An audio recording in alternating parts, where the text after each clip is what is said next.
Olá, estamos dando início a mais um programa Debates Le Monde Diplomatique Brasil, uma iniciativa do jornal Le Monde Diplomatique Brasil, em parceria com a TV PUC, com o canal universitário e com a TVT, a TV dos Trabalhadores. Hoje nós vamos tratar de um tema que está nos angustiando e que a toda hora surgem dúvidas, seja na imprensa, seja nas redes sociais, quanto ao papel dos militares nessa crise.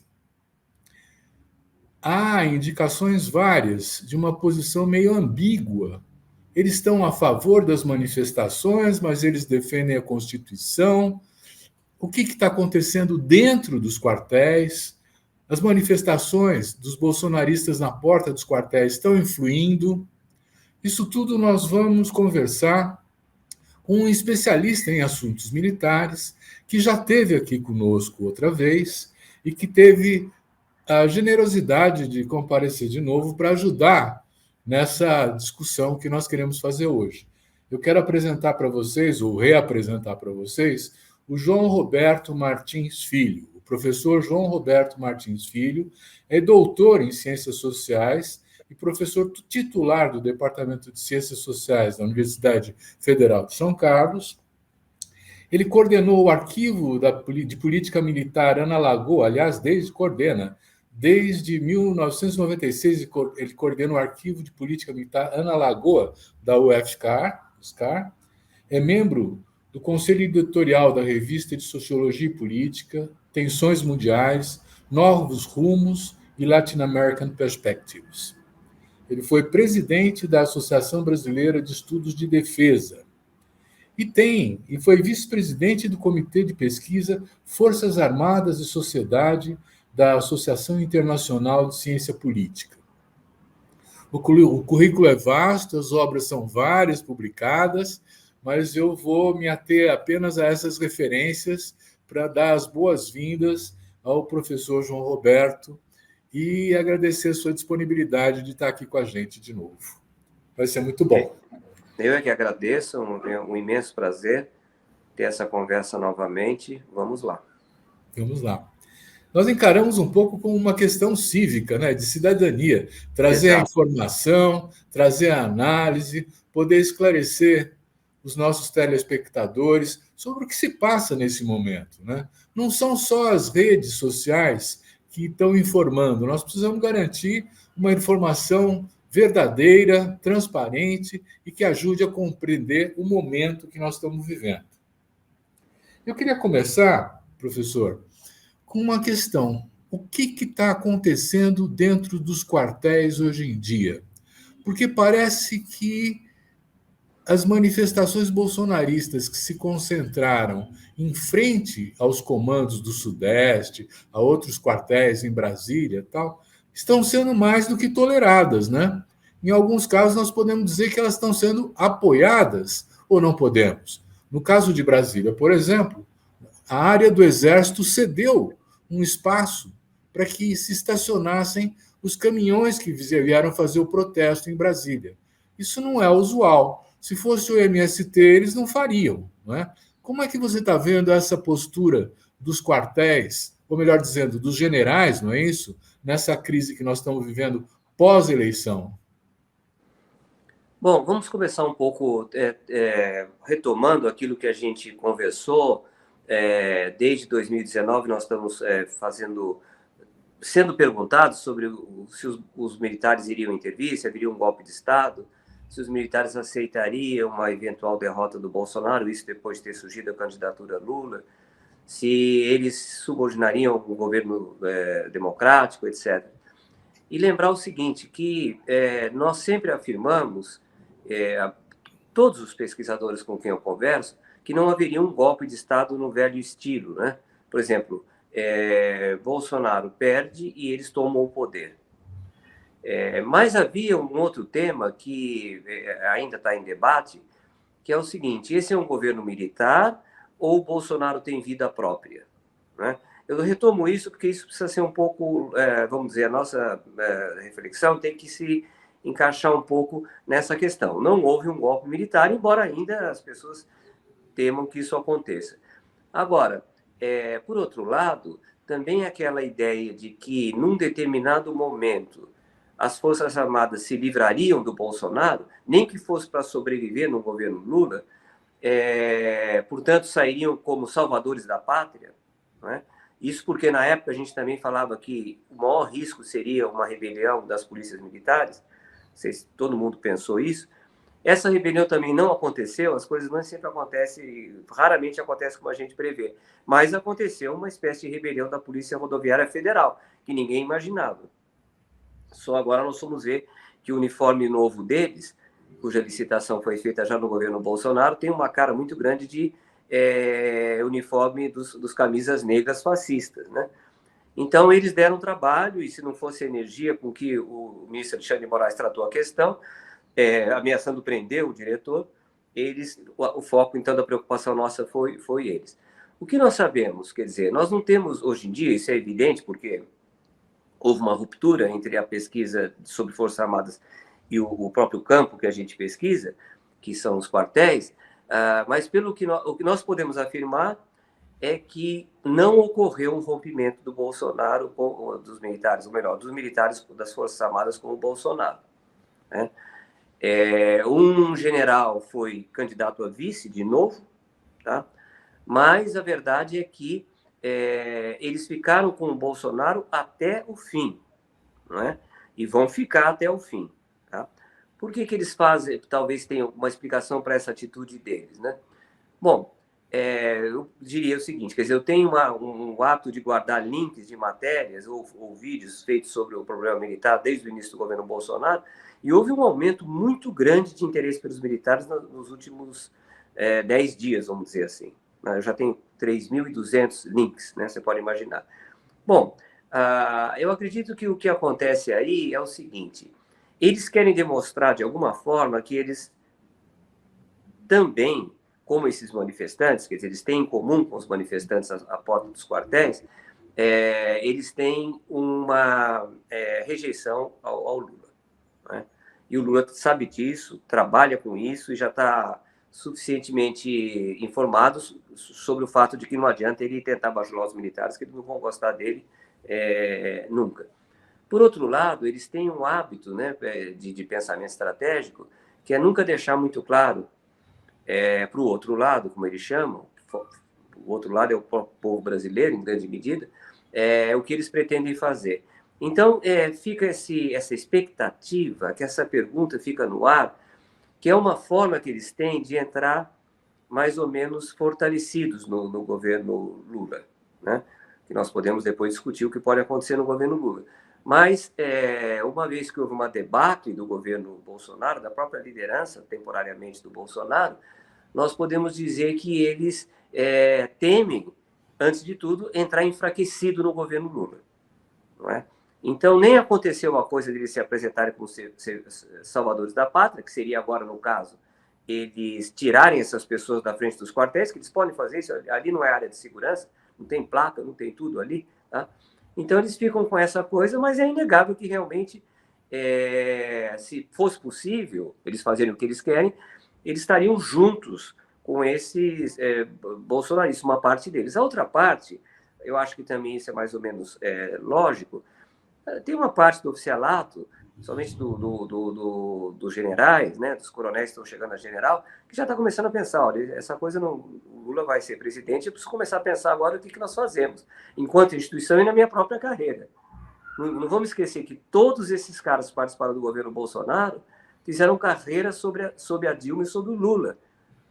Isso, disfarçando as suas crenças, eles chegaram ao generalato, não é? Quem perdeu, por exemplo, claramente foi o general Heleno, que odeia o Lula, porque ele, na briga com o governo Lula, ele perdeu o que ele mais queria, que era o comando do Exército. Agora, os outros não, né? O Vilas Boas, ele disfarçou muito bem, tanto é que a gente tomava ele como moderado. Então, o jogo é esse, quer dizer, não vou deixar muito claro o que eu quero, mas o que eu sei que eu quero é que eu não quero entrar enfraquecido no governo Lula. E com relação ao governo Lula, eles querem tudo e não querem ceder nada. Então, mas o que seria entrar enfraquecido? E como seria fortalecer-se para entrar de uma maneira diferente? Olha,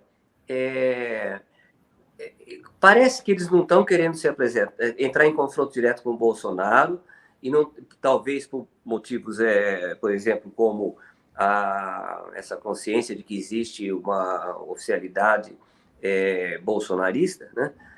Isso é claro, eles não romperam com o Bolsonaro, mas, por outro lado, eles temem várias coisas do governo Lula. Por isso que eu digo que eles pretendem não entrar enfraquecidos no governo Lula.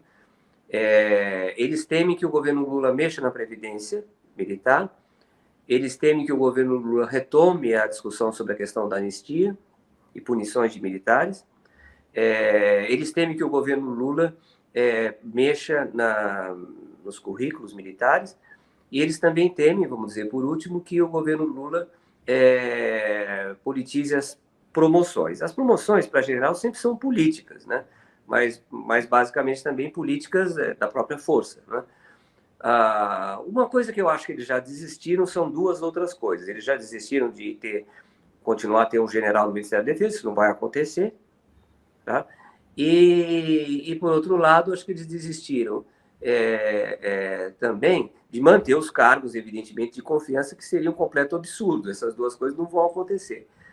Agora, o governo Lula, eu digo, o Lula e a equipe dele, eles aprenderam com a história, então eles também não estão declarando quais são suas intenções.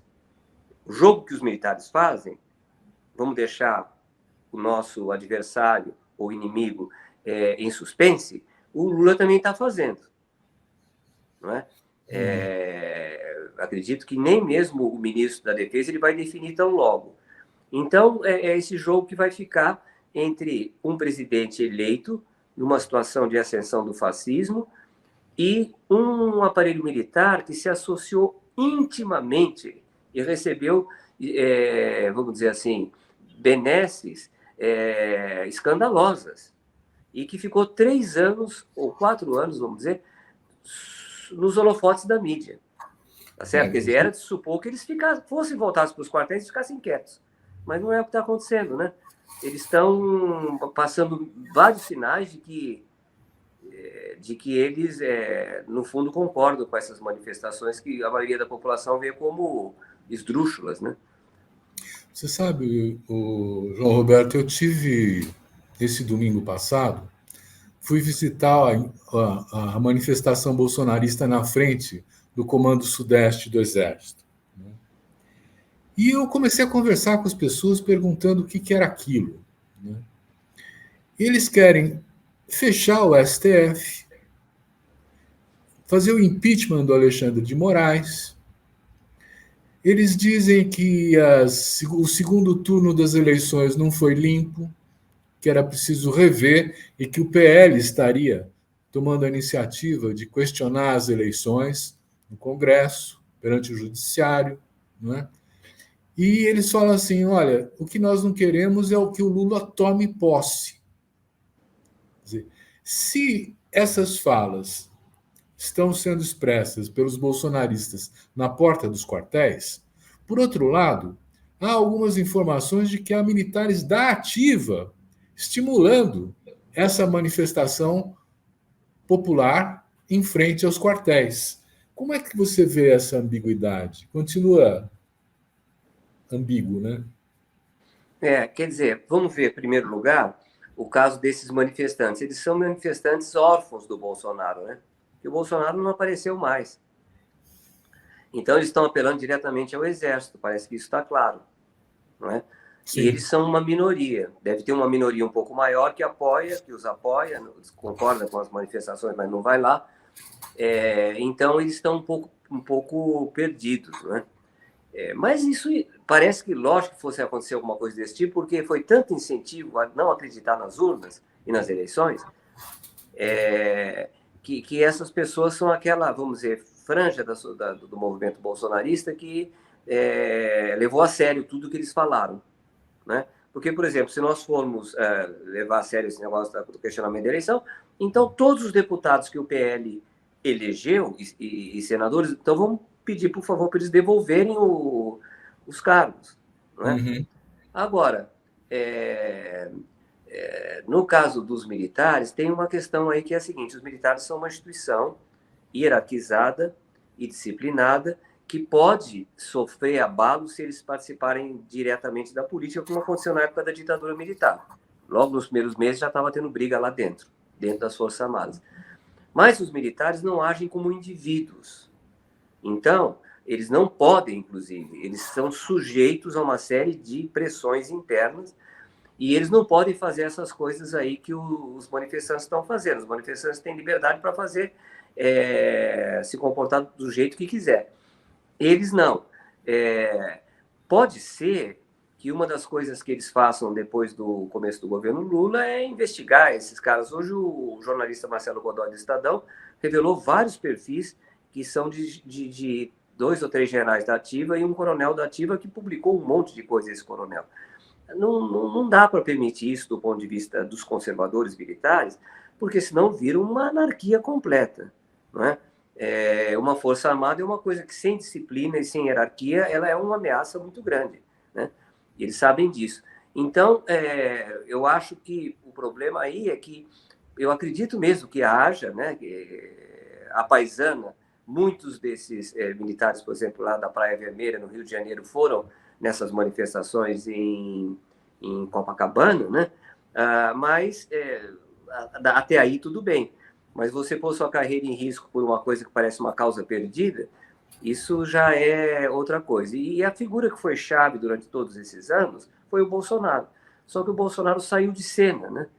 Então, a coisa está um pouco nesse sentido aí, quer dizer, está todo mundo olhando agora para o Exército, já que a Aeronáutica e a Marinha espertamente saíram de cena, né?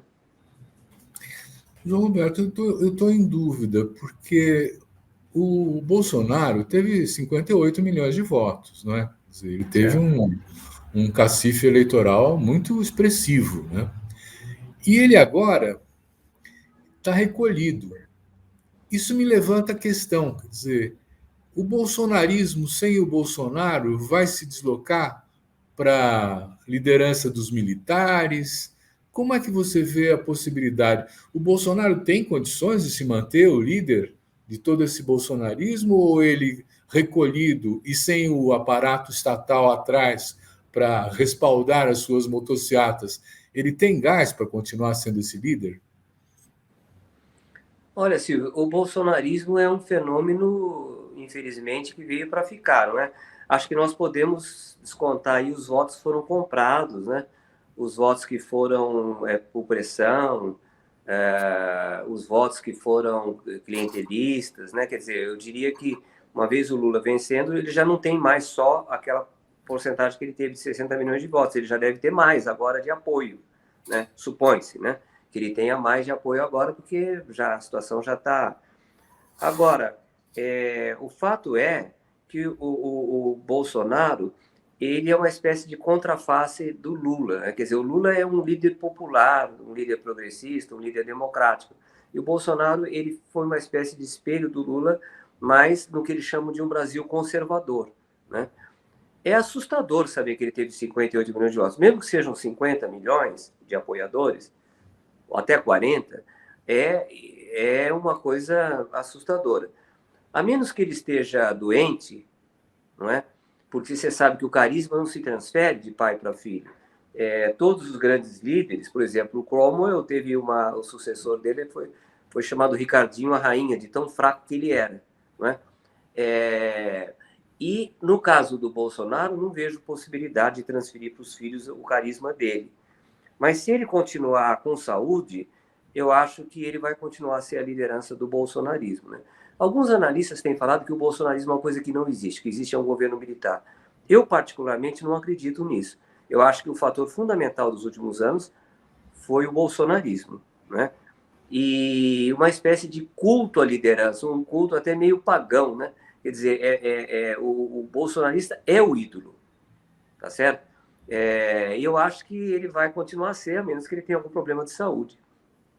Você lembrou bem, quer dizer, houve quem dissesse que existe um partido militar, né? Quer dizer, um conjunto de militares, generais, né, da reserva e da ativa, que estariam se articulando anterior à campanha que elegeu em 2018 o Bolsonaro e que acabaram identificando o Bolsonaro como o possível candidato que pudesse vencer. Mas aí que o controle, se existe esse partido, ele vem de dentro do Exército, né? Quer dizer, isso aí o Bolsonaro reverteu ou ele continua tendo essa influência? Eu acho, quer dizer, o problema que eu respeito, a tese do Partido Militar, mas o problema dela é que para ela se fortalecer, ela precisa diminuir o papel do Bolsonaro. E, no limite, transformar o Bolsonaro num fantoche ou num estorvo, como dizem alguns, né? O Coronel Pimentel, por exemplo, fala isso, do qual eles se livrariam num determinado momento. O fato é que ninguém se livrou do Bolsonaro. Nós estamos agora no dia 21, né, de novembro, e o Bolsonaro está aí, ninguém se livrou dele, tá certo? Agora, portanto, eu acho que também isso implica em negar a existência do bolsonarismo, né? Como também, ao propor essa ideia, você acaba tendo que desmerecer as análises que saem sobre os militares na imprensa, e você acaba também desmerecendo a própria análise de pessoas como eu, então pessoas como você e como eu, você acaba, não é, fazendo uma coisa que é muito perigosa. Você supervaloriza os militares. E o que você acaba colocando é que os militares controlam o Bolsonaro porque os militares só podem controlar o Bolsonaro. O Bolsonaro é um ser insignificante que não pode controlar os militares. Por quê? Porque eles são mais preparados, inteligentes, pensadores estratégicos do que ele. Mas eu acho que não foi isso que aconteceu. Eu acho que, como você aí sugeriu, esse controle do Bolsonaro pelos militares acabou não acontecendo, né? Eles foram se adaptando a esse gênio dele. Tem lá alguns que ficaram dentro do Palácio do Planalto, né? O general Ramos, o general Braga Neto. Esse Braga Neto, então, você viu que é uma lástima, né? O Ramos também, né? Quem ficou mais na dele ultimamente foi o Heleno, mas também quando abre a boca é um desastre, né? Então, esses três, eu até diria que um exército mais inteligente vai procurar se afastar desses três aí, que são mais visíveis, né? O problema é que está demorando muito para aparecer esse exército mais inteligente. Mas, João Roberto, você levanta uma questão, né? Por exemplo, quando você tem essa bandeira que é acenada pela extrema-direita de que o governo Lula seria um governo comunista, de onde vem essa acusação de comunismo? Né? Não é dos grupos evangélicos, não é de grupos de agronegócio. O comunismo, eu acho que vem de dentro do exército, minha suposição. E aí eu pergunto para você, e a formação desses generais? É surpreendente, não só que eles tenham essa fraca formação gerencial, não é, eles não foram feitos para fazer a gestão das políticas públicas, né? Mas também uma falta de argumentação, não é? Quer dizer, já não são mais nacionalistas, o que eles defendem? Exato. Olha, uma coisa que pode ser um consolo é que nos Estados Unidos aconteceu a mesma coisa do ponto de vista dos partidários do Trump, né? Eles veem comunismo para tudo quanto é lado. Isso está acontecendo em vários países, inclusive. Eu acho que é um fenômeno mundial essa ascensão da direita. Como o Bolsonaro, pessoalmente, sempre ganhou as eleições com 100 mil votos para deputado federal, com o voto da baixa oficialidade, da família militar do Rio de Janeiro, daquele mundo de quartel que tem lá, e mais as famílias, etc. e tal, eu acho que pode ter vindo dos militares via, no caso, o anticomunismo que o Bolsonaro sempre pregou. Mas hoje em dia, Silvio, se você ler aquele documento, Projeto de Nação 2035, olha, é uma decepção enorme. Saiu até um livro agora, uma coletânea do Manuel Domingos Neto, destruindo aquilo, né? Essas pessoas realmente acreditam que as ameaças que se colocam hoje em dia ao Brasil não são ameaças com relação à nossa incerteza com relação ao cenário mundial, né? Mas são ameaças que vêm do globalismo, do capital financeiro internacional, da mídia e do judiciário politizado, e, além disso, da imprensa e da academia. Nós dois aqui sempre estamos juntos, né? Imprensa e academia. Esses são os inimigos desse bolsonarismo e do trumpismo, etc. Tal. Uma vez que nós não temos aqui o que move o nazismo, desculpa, o que move o fascismo italiano, que é aquela questão da imigração, não é? Aqui isso não existe. E o nazismo também não foi uma palavra muito mal colocada, porque existe um movimento nazista ressurgente também na Alemanha, existe a extrema-direita francesa, são com nuances. Mas eu acho que, quando você lê aquele documento, eu volto a falar da questão da inteligência, que é uma coisa que eu coloco de uma forma meio provocativa, porque eu imagino que haja oficiais de inteligência, eu conheci alguns deles. Mas a única forma de não se consolidar a ideia de que o Exército Brasileiro não serve para a defesa nacional e nem para fazer política, evidentemente, é que no futuro apareçam alguns generais que mostrem que nem todos pensavam igual, né? Mas isso, por enquanto, está difícil de acontecer, né? Ninguém quer brigar com o Bolsonaro. Eu sempre fico fazendo essa pergunta: o que é ensinado na Escola Superior de Guerra, nas formações do alto comando? Porque está tão defasado, parece que esse pessoal está no começo do século XX, né? O que aconteceu? Olha, eu confesso para você que foi uma grande decepção para a gente ao perceber que aqueles coronéis e generais com os quais a gente estava formando na universidade, a Federal Fluminense formou um monte de mestres. Eu participei de muitas bancas lá, né? Estava na UFSCar, mas eu participei de muitas. Nós não tivemos oficiais lá na UFSCar, mas a Federal Fluminense teve vários que fizeram mestrado, doutorado, etc. e tal. Eu acho que a primeira pergunta que você pode fazer: como é que a Academia Militar das Agulhas Negras formou um Bolsonaro, né? Com a incapacidade que ele tem de articular duas ideias, né? Não que ele não tenha ideias, ele deve ter, mas a exposição que ele faz é sofrível. Depois disso vem no Exército a Escola de Aperfeiçoamentos Oficiais, ESAO, e aí é que o cara é preparado para ser capitão, não é? Chama Escola dos Capitães, a Casa dos Capitães, mas ele não é polido.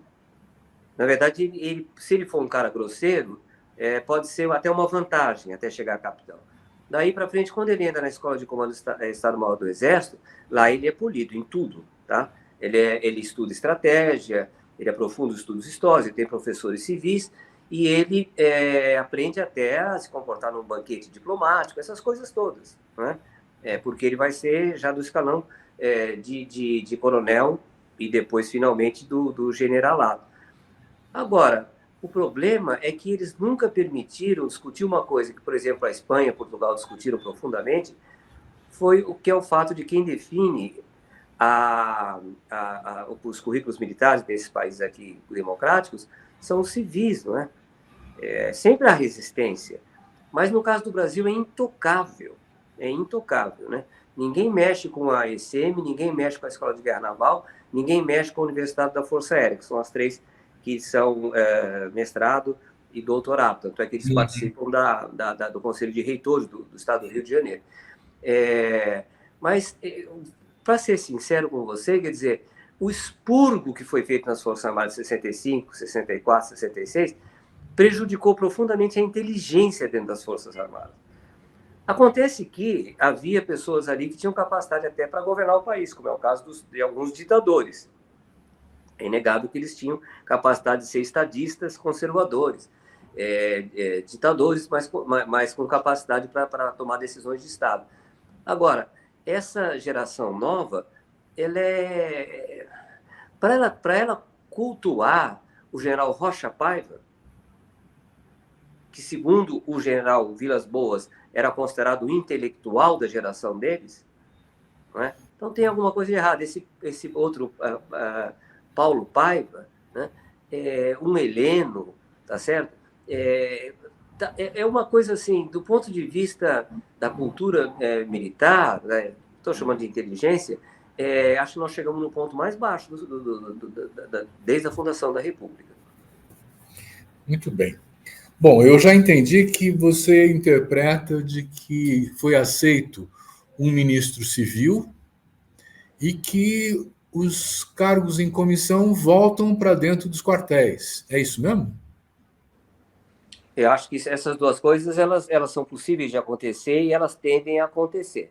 Eu acho que quanto a isso aí não vai haver, nós não vamos ter decepções nesse ponto, porque é impossível, né? O Ministério da Defesa surgiu para ser um Ministério Civil.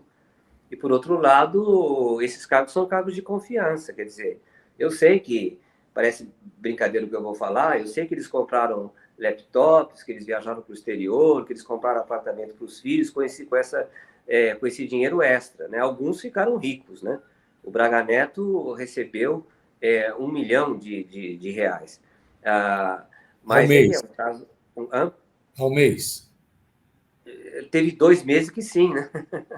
Então, é um aumento de salário que, olha, são 4, 5 vezes o que recebe um professor universitário no final de carreira, se for esses que recebem 70, 80 mil.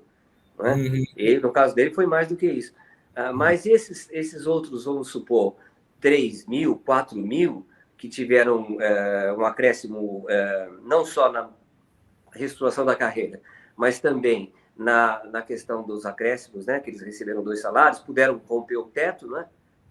O governo decidiu que militar poderia romper o teto, então esses daí agora vão ter que curtir o que eles amealharam, mas essa mamata acabou, né? Isso eu acho que não tem dúvida. Não vai dar mais para comprar apartamento, para ir para o exterior e para comprar laptop caro. É uma boa notícia, né? Eu vou fazer uma pergunta assim que, na verdade, não está no debate, né? No fundo, a pergunta é: para que serve o nosso exército? Porque parece que ele está muito debilitado para poder defender as nossas fronteiras, caso houvesse algum litígio para defender o país, né?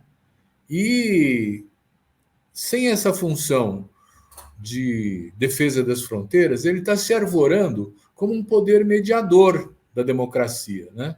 Então, eu sei o que a Constituição diz, que eles têm que tomar conta das fronteiras e garantir a integridade do país. Mas isso vai ser respeitado? Na verdade, nunca foi, né? Senão nós não teríamos tantos militares concentrados no Rio de Janeiro e tão poucos militares na Amazônia, né? A ideia que a gente tomava como um pressuposto, a gente não discutia isso, porque achava que era um país do tamanho do Brasil, que tem uma Amazônia e tem uma costa do tamanho que o Brasil tem, uma fronteira da extensão que tem a fronteira brasileira, não pode fazer que nem a Costa Rica, que aboliu o exército, né? Agora, por outro lado, você tem que perceber que se o Exército, a Marinha e a Aeronáutica são feitos para a defesa nacional, elas não podem se arvorar, como você disse, a fiscalizadores da República ou a poder em última instância. Não, a gente não interviu, não houve intervenção ainda, a gente não interveio ainda, mas nós estamos de olho. Vocês tomem cuidado, como disse o comandante da Aeronáutica, quem tem armas não ameaça. Não precisa nem ameaçar, porque na hora H ele vai... Então, isso tudo é uma discussão bizantina numa democracia, não é? Eles não deviam. No caso dos Estados Unidos, o exército falou: desculpe, nós erramos ao sair aí numa caminhada do presidente Trump, não devia ter feito isso, disse lá o comandante deles.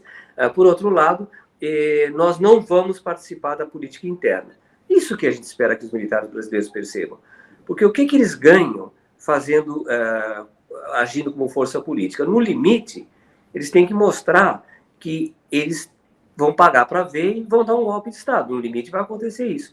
Quer dizer, você não tem militar participando, ameaçando com a Força Armada, sem existir no horizonte uma perspectiva de golpe de Estado. Como isso parece difícil, então o que eles estão querendo ganhar com isso? É só a questão do aumento salarial, de escapar da reforma da Previdência, de ter cargo comissionado, de ter um monte de regalia que os oficiais abaixo de coronel não tiveram, tá? Agora, tudo isso é um tiro no pé como instituição. É um tiro no pé, porque o Brasil continuando democrático não tem saída para isso. Não é? Por isso que eu falo, é impossível que não haja capitães de mar e guerra, coronéis na Força Aérea e coronéis no Exército que não percebam isso. Tá? Porque no generalato chega muito pouca gente, tá?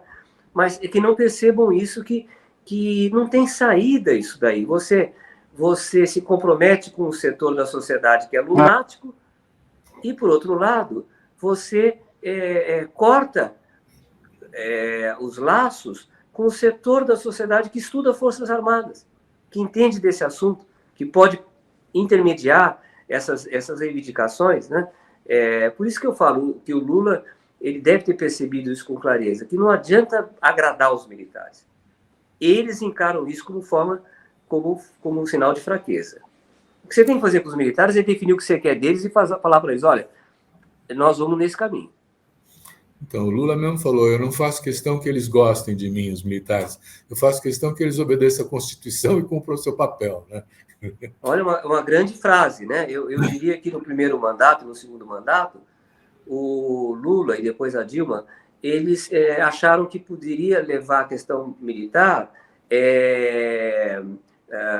empurrando o problema com a barriga. Aí, no caso da Dilma, ela enfrentou corajosamente a questão da Comissão Nacional da Verdade, certo? Que foi aprovada no governo Lula. Aí a coisa transbordou, mas veja bem, não existe isso para eles. Eles andam muito arrogantes. Quer dizer, se você deixar eles continuarem arrogantes desse jeito, você está criando um corvo, né? E na hora H... João Roberto, vamos olhar para frente, né? Quer dizer, nós temos agora uma espécie de comissão de transição, que alguns chamam de governo provisório, porque, de fato, parece que já começou a governar, né? Então, e nessa comissão de transição ainda não tem nada definido para a defesa, né? O que está definido é que vamos ter um ministro civil para a defesa, né? E depois o Lula vai nomear os generais responsáveis pelas Forças Armadas, não é isso? Isso. Quando ele vier a nomear, se ele vier a nomear alguém que não é dos mais velhos de carreira, a informação que eu tenho é que os outros se aposentam, os que ficaram para trás, né? Uhum. É possível fazer uma limpa de bolsonaristas desse jeito ou não dá? O Lula, ele tem agora, no momento, um apoio de todo o começo né? Os primeiros 100 dias, como eles dizem, os presidentes gostam dessa trégua, né? Aqui não está acontecendo isso. Mas eu acho que olha, se eu falar a verdade, eu tenho muito medo de entrar numa coisa que é uma armadilha, que é dizer o que o Lula devia fazer, entendeu? Isso eu acho que é uma armadilha, porque é evidente que o que ele vai fazer, ele não pode falar. Claro. É evidente isso, né? Mas eu acho que não vai ser possível caronear, como eles falam, muitos generais, né? Mas tem generais que não são o mais velho, não há problema. O Lula pode nomear esses. E imagino que uma parte dos outros, né, que ainda estão com perspectiva de virar general de 3 estrelas e 4 estrelas, até quem sabe chegar no comando da força, eles vão ser realistas, que existe do militar que seja realista, não lunático, né? Mas as coisas não andam acontecendo como a gente imagina. Então, vamos ver. Isso vai acontecer nas outras forças também, correto? Que tanto vai acontecer na Marinha quanto também na Aeronáutica. E eu imagino o seguinte, que em todo o aparelho de Estado está havendo um movimento silencioso de adaptação aos novos tempos. Tá? Então, por exemplo, aquele cara que estava prejudicado na Polícia Rodoviária Federal, agora ele tem mais chance no governo Lula. Né? Vai começar uma guerra de aproximação com o Lula na Receita Federal, no Ministério das Relações Exteriores. E por que as Forças Armadas seriam diferentes? Né? Tem gente aí que estava vendo, olha, eu vou terminar a carreira sem conseguir chegar ao comando da minha força, né? Que é uma prerrogativa do presidente da República. Por quê? Porque tem muitos generais muito mais bolsonaristas do que eu. Na verdade, são 16 generais de 4 estrelas. No caso aí, é um campo bem limitado. Agora, por outro lado, existe... essas pessoas agora devem pensar assim, bom, agora eu passei a ter isso como vantagem, não como desvantagem. A minha pouca associação ao governo. Eu acho que as coisas estão se movendo, mas não pode... e isso que está prejudicando muito os militares, que é os bolsonaristas fanáticos, publicaram uma lista com 5 caras de generais dizendo que eles eram traidores. Quer dizer, veja bem, num ambiente que tem 16, você colocar 5 na berlinda, todo mundo começa a se sentir ameaçado. Você pode detalhar isso um pouco? Porque essa informação é importante. O que aconteceu foi o seguinte, não sei de onde surgiu, nesses blogs bolsonaristas, a ideia de que já havia generais dispostos a aceitar a nova situação. E o que eles fizeram? Isso saiu uma nota agora dos comandos contra isso, né? No caso do Exército, né? Foi no caso do Exército, do comando do Exército. Porque também parece que o Ministério da Defesa desapareceu. Com a cara de 5 generais, o nome dos 5 generais, e dizendo que eles eram traidores da pátria. Não é? Você, olhando ali naqueles 5 generais, você vê que realmente eram pessoas que não apareciam muito, quer dizer, eles eram mais discretos, né? E eu não diria que é o caso de se descartar esses nomes, é bom dar uma olhadinha no que pode acontecer com eles, seria bom guardar. Mas, por outro lado, como que se sente agora um general de 4 estrelas, ou um de 3, que vai chegar a 4, que pode chegar a 4, diante de um aliado, que são esses bolsonaristas, que expõem 5 generais de 4 estrelas como traidores da pátria. Começa a acontecer aquilo que aconteceu com o exército americano na época do macartismo. Quando o macartismo se voltou contra o exército, aí ele passou os limites, né? Então, eles divulgaram uma nota curiosa, né? Assustados com o nível de intolerância. Enquanto não é com eles, tudo bem. Mas agora foi. 5 em 16 é muito, né? É muito. E o golpe foi sempre igual. Denúncia, calúnia, acusação sem prova. E isso feito com pessoas que são respeitadas dentro do meio militar. Chegaram ao topo da carreira. Tem um peso diverso, Marinha, Aeronáutica e Exército, né? Você sempre fala do Exército como quem define, vamos dizer assim, a política das Forças Armadas. E a Marinha e a Aeronáutica? Olha, no começo eu deixei uma pequena margem, depois de tanto errar nessa coisa de achar que os militares eram melhores do que eram, uma pequena margem em 2019 por aí para a Marinha e para a Aeronáutica, mas depois que o comandante da Marinha foi com o avião da FAB com a mulher para a Europa e uma barbaridade, e depois o comandante da Aeronáutica disse que não precisava ameaçar porque ele tinha armas, e ele dizer claramente que a deputada dele era Bia Kicis, aí eu fiquei um pouco cabreiro. Eu acho que não há diferenças entre as 3 forças nesse sentido. A maioria, de coração, é bolsonarista. Tá? Acontece que o Exército, e muitas vezes a Marinha e a Aeronáutica se ressente disso, o Exército é a força mais numerosa, é uma força terrestre, por exemplo, para a política pesa mais, né? Você não vai dar um tiro de submarino no povo brasileiro, mas você pode dar um tiro de tanque de guerra. O Exército, vamos dizer assim, os 3 ministros que eram da casa, né, que eram da Casa Civil, do GSI, esses ministros, eles eram todos do Exército, né? Então, o Exército é o que mais aparece mesmo.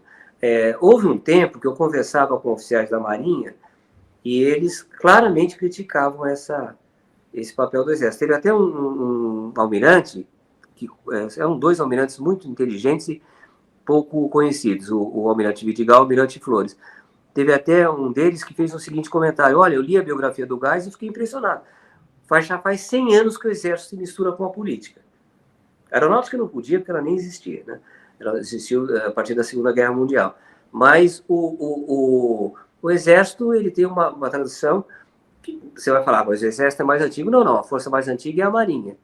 Quando entram comandantes das 3 forças, tem que entrar primeiro da Marinha, que ele é o mais antigo. E realmente a Marinha também não foi nenhuma força progressista. Mas acontece que numa certa época dividiu as Forças Armadas entre pró-americanos e chamados nacionalistas. Hoje em dia, eu acho que a gente não deve torcer para ter divisão dentro das Forças Armadas por política, deve torcer para as Forças Armadas ficarem fora da política. Uhum. Não, eu vou torcer para aparecer generais nacionalistas, isso teve muito na história brasileira. Não, eu só vou torcer para generais democráticos e que saibam que eles não são bem-vindos na política. Mas você tocou um tema aí que eu acho importante, porque uma parte da resistência a aceitar um novo governo Lula vem de uma possível corrupção beneficiando militares nesse governo. Quer dizer, nós tivemos vários casos que dão indicações disso, né? Acho que era 29 quilos ou 39 quilos de cocaína naquela mala que um oficial do Exército, no avião suplente da presidência, tentou atravessar a fronteira da Espanha com aquilo e foi preso, né? Depois, imagina, no avião da presidência, né? Depois tem caminhões do Exército da área de Mato Grosso que trazem para Campinas 3 toneladas de maconha, né? Quer dizer, é possível pensar que haja uma imbricação crescente entre milicianos, mercadores de drogas assim, e o Exército? Acho que isso não acontece no Brasil, aconteceu no México. Acontece que você envolver as Forças Armadas no combate ao narcotráfico. O narcotráfico tem um poder tremendo de comprar pessoas, né? Esses 2 casos que você mencionou, eles são casos de, vamos dizer assim, casos de crimes mesmo diretos, né? Tráfico de drogas. Agora, outra coisa que acontece, e aconteceu no governo Bolsonaro, não só a corrupção leve, você tem esses salários aí gigantescos, como também toda vez que você entra na administração de um ministério em Brasília, que você vê a quantidade de dinheiro que você tem e como uma decisão sua pode transferir da mão do Estado para a mão de alguém bilhões de reais, aí a possibilidade de corrupção existe e foi confirmada no governo Bolsonaro. Ela foi confirmada. Houve vários casos, por exemplo, no Rio de Janeiro, de pessoas que estavam comprando sem licitação, dentro do Exército mesmo, dentro da Marinha, e também houve os casos conhecidos, que nunca foram investigados a contento, porque o procurador-geral não quis, né, da compra das vacinas. Eu não sei se é verdade, mas circulou a informação de que 80 mil auxílios Brasil teriam sido destinados a militares. É verdade isso? Ninguém negou, né? Aí alguém falou, não, mas eles são recrutas, então eles tinham o direito de receber. São recrutas, mas eu queria saber o seguinte, eles eram recrutas quando receberam? Não pode, não é? Isso tudo, Silvio, acaba levando a gente a questionar o mito que existe no Brasil de que os militares estão acima dos civis, porque eles são mais honestos, porque eles são mais patriotas, porque eles são incorruptíveis. Não, em determinadas condições eles caem nas mesmas tentações, não é? Daí a necessidade não só de controlar, né, porque eles podem desviar armamentos, etc. e tal, isso eles sabem disso, mas também de afastar os militares do campo da política. O campo da política é um campo muito perigoso, né? Até pelo contato com a verba pública, né? E houve muitos casos no governo Bolsonaro. Nós não falamos do tráfico de armas, né, que eles estariam também envolvidos, né? Nesse sentido de que agora que se liberou mais a circulação das armas, os CAC, os clubes de tiro, né? Esse é um daqueles temas que nós não sabemos se vão mexer nesse vespeiro, tá? Mas o Exército foi cúmplice do armamento da população e não deveria ter sido, porque o Exército detém o monopólio da violência legítima. Se você permite o crescimento de forças paramilitares, não faz sentido nenhum, a não ser que seja um governo fascista. E o Exército efetivamente fez vista grossa para muita coisa, para não contrariar o Bolsonaro. João Roberto, nós estamos chegando ao fim do nosso papo. Ele vai rápido, porque o tema é apaixonante, importante, né? É um prazer. Eu queria perguntar para você, finalmente, Qual é a sua avaliação? Você está dando sinais positivos de que vão ser aceitas algumas questões fundamentais, como o ministro da Defesa Civil, a volta aos quartéis. O que é que a gente poderia imaginar que seriam medidas necessárias para ir reeducando na dimensão democrática as Forças Armadas? Então, esse é um desafio gigantesco, né? Primeiro precisa de liderança, acho que o Lula tem essa consciência e o Lula efetivamente aprendeu muito, né, com relação a militares, né? Agora, por outro lado, Silvio, quer dizer, tem coisa que a gente não controla. Se houver uma crise muito profunda no governo Lula, esses caras vão reaparecer, né? Os militares. Né? Aí não vai dar tempo, porque precisa de tempo, né, para fazer essas coisas, para criar uma mentalidade militar. Uma coisa que tem que ficar clara para a gente, pode ser falado em poucas palavras. Agora nós sabemos o que eles pensam e como eles agem. Então a gente não pode se iludir mais. O que vai faltar agora é inteligência para mudar as coisas e vai ser necessário um certo tempo. Não vai dar para fazer isso de uma hora para outra. Muito bom. Eu quero agradecer muito, então, ao professor João Roberto Martins Filho pelo papo, pela volta aqui ao nosso programa e por esse papo esclarecedor. Né? Muito obrigado. E agradecer também a você que nos assiste. Muito obrigado. Semana que vem tem mais.